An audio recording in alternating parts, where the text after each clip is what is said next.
Hey guys, what is up? This is Matthew Davis, me once again. Welcome back to another movie review, aka After I Saw. This time it is going to be on Guillermo Del Toro's Pinocchio.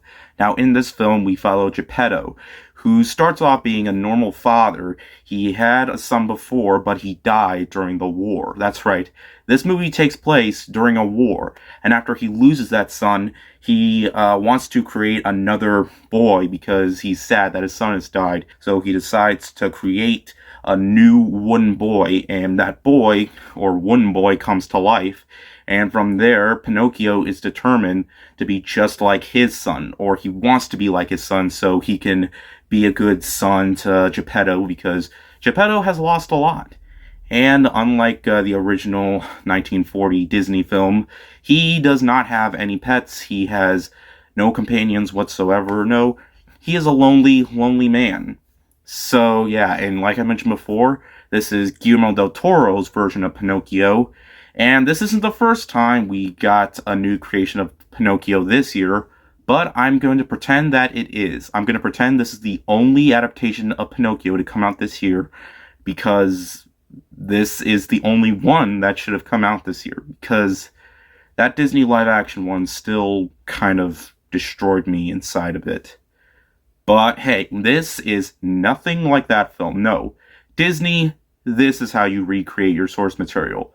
This is exactly what Pinocchio needed for a new retelling.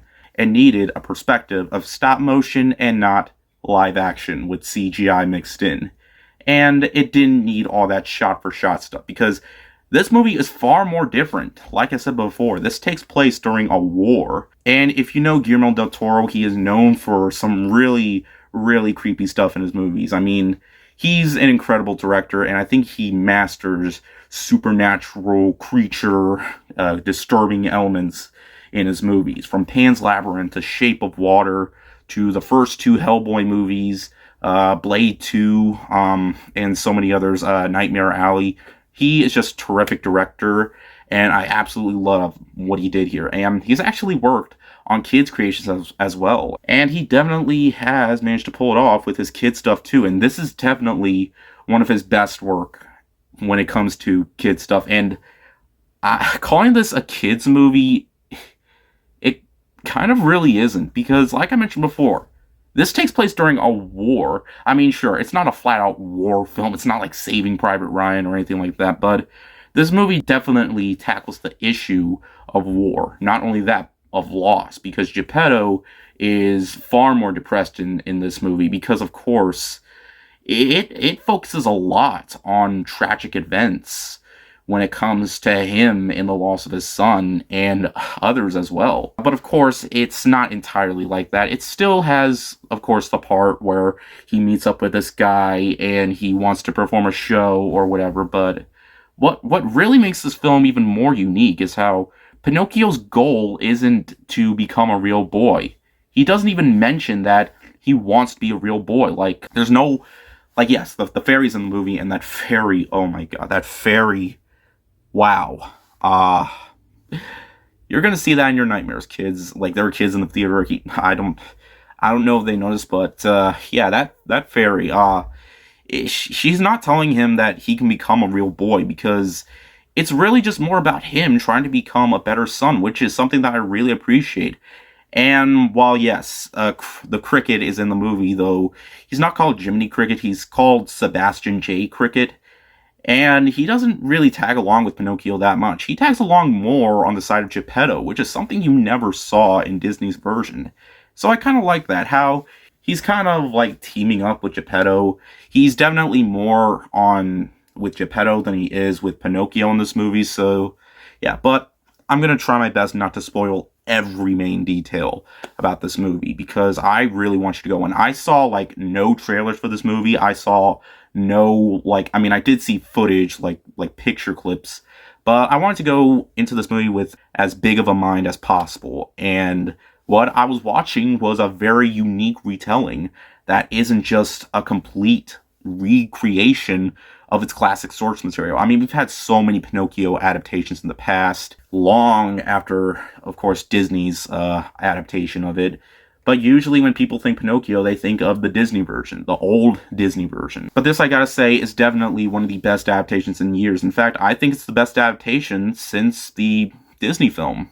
And I really enjoyed the foreign film that came out in 2020. That was actually nominated for an Oscar, and that is by far the best live-action adaptation of Pinocchio. This is by far the best, recreation of it as a whole, because Del Toro is going in with a more serious comedical route. I mean, there are some comedic moments here and there. There are some times where the cricket is trying to sing a song but gets cut off, so yeah, this movie definitely does have a sense of humor. And of course, there are some times where it can be very creepy, like how we're first introduced to Pinocchio. Like if you thought that freaking jackass scene was insane in the original Disney film, then, like I mentioned before, there was war, and this film is rated PG as well, and there are some violent moments, and including animal abuse once in a while, though it's not that serious, but okay.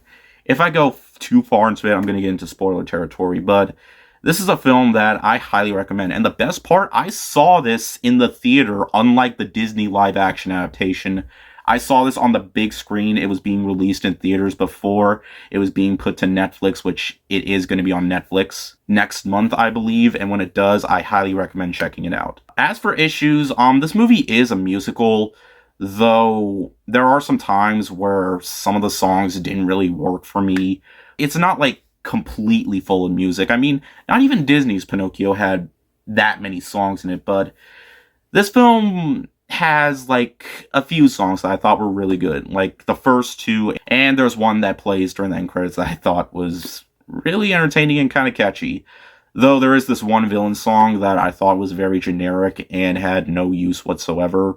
But luckily, it was very, very, very short. But in the end, guys, I really, really love Guillermo Del Toro's Pinocchio. It's by far my favorite animated film of the year so far. I really hope it gets nominated for Best Animated Film. This just shows that retellings of classic fairy tales can be done, and they can be done in a much more different way, with more darker themes, and one that focuses a lot more on serious issues that we've had, like war and loss. It is all put together very well. There are definitely going to be some scenes that might have you tearing up in a very sad way and sometimes in a happy way. It definitely gave me a mixture of both in some parts. But this is something that I definitely recommend for fans of, the source material. This is by far how you recreate your source material. Guillermo Del Toro, my friend, you have done it again with this one. I hope he does more animated films. I hope he does more with this company as well, because the company that has done the stop motion for this is supposed to be a very acclaimed company as well. So I hope Del Toro does more of this. I know Henry Selick came back with another movie called Wendell and Wild. That's one I do want to check out, but I just haven't had the time to. But I've heard it's supposed to be really good. This is one of the best stop-motion films I've seen in recent memory, and I could not recommend it enough. I was kind of thinking about doing a joke where I said in the beginning that this movie sucked balls and my nose would grow, but I don't know how I can make an effect for that. But yeah, eat your heart out, Disney, because other people are better at recreating your classic source material.